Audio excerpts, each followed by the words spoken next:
আমরা অনেক সময় মহিলাদের ক্ষেত্রে, বিশেষ করে যারা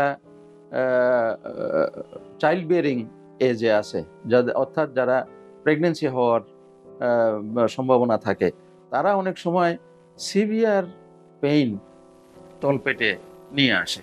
এবং এরা যে জিনিসটার জন্য এরকম হইতে পারে, প্রেগনেন্সি মহিলাদের যে হয়, এই প্রেগনেন্সিটা নর্মালি তো ইউটেরাস, যেটাকে আমরা বাচ্চাদানি বলি, ইউটেরাসের মধ্যে প্রেগনেন্সিটা সেটেল করে।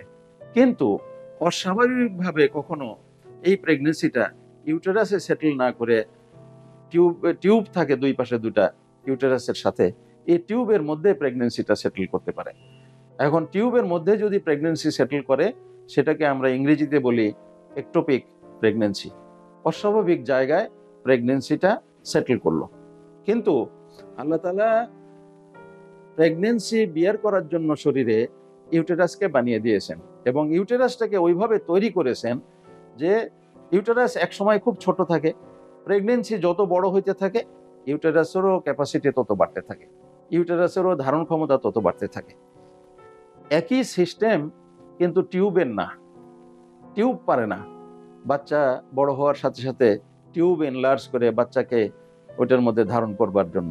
কাজে কি হয়, টিউবের যখন ধারণ ক্ষমতার বাইরে ওই প্রেগনেন্সিটা বড় হয়ে যায়, তখন সেই টিউবটা ফেটে যায়, রাপচার করে।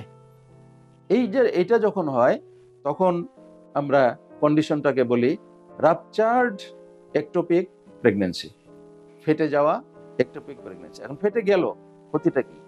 ক্ষতিটা হলো তার তখন সিভিয়ার রক্তক্ষরণ হয় পেটের ভিতরে, তলপেটে, এবং এই সিভিয়ার রক্তক্ষরণের কারণে তার প্রচন্ড তলপেটে ব্যথা হয়। এবং অনেক সময় এই তলপেটের ব্যথা দেখা যায় যে অ্যাপেন্ডিসাইটিসের সাথে কনফিউজ করে, পেশেন্টরাও কনফিউজ করতে পারে, কিছু কিছু ডাক্তার, সার্জন, তারাও কনফিউশন হতে পারে। এটা নিয়ে যখন আসে, তখন এটাকে রাপচার্ড একটোপিক প্রেগনেন্সি যখনই সন্দেহ করা হবে, যখনই বিভিন্ন ডায়াগনস্টিক টেস্টে এটার সন্দেহ হবে এবং পেশেন্টের হিস্ট্রিতে ওই ধরনের সন্দেহ থাকবে, তাহলে আমাদেরকে এটা তাৎক্ষণিক অপারেশন করে ফেলা উচিত।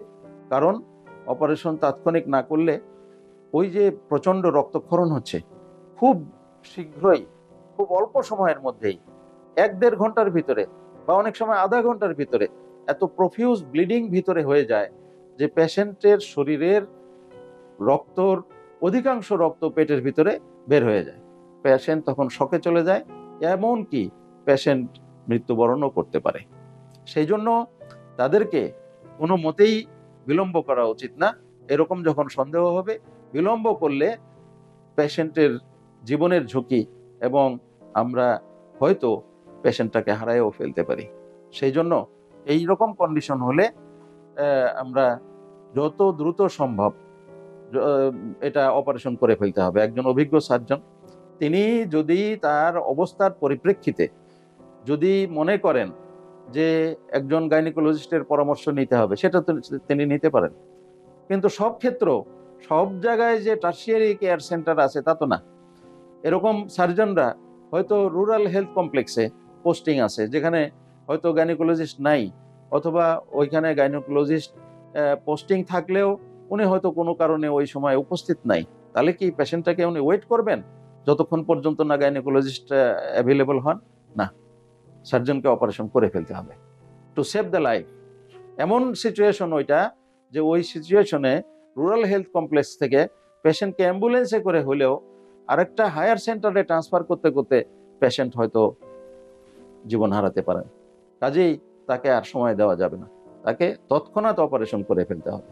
আপনাদের স্বাস্থ্য বিষয়ে সচেতন করার জন্যই আমাদের এই আয়োজন। তাই প্রতিনিয়ত স্বাস্থ্য বিষয়ে বিভিন্ন টিপস পেতে আমাদের চ্যানেলটি সাবস্ক্রাইব করুন এবং বেশি বেশি লাইক ও শেয়ারের মাধ্যমে সবাইকে আমাদের সঙ্গে সংযুক্ত হবার সুযোগ করে দিন। ডায়াবেটিস চিকিৎসায় 3D বলে একটি কথা প্রচলিত আছে। এই 3D কি? এই 3D হচ্ছে ডিসিপ্লিন, ড্রাগ এবং ডায়েট। আপনি ডিসিপ্লিন লাইফ লিড করছেন, ড্রাগসও খাচ্ছেন, কিন্তু ডায়েট সেটি কেমন হবে? এই বিষয়ে সঠিক পরামর্শ দিতে পারবেন একজন পুষ্টিবিদ। তাই এই বিষয়ে সমন্বিত সেবা দিতে রয়েছি আমরা।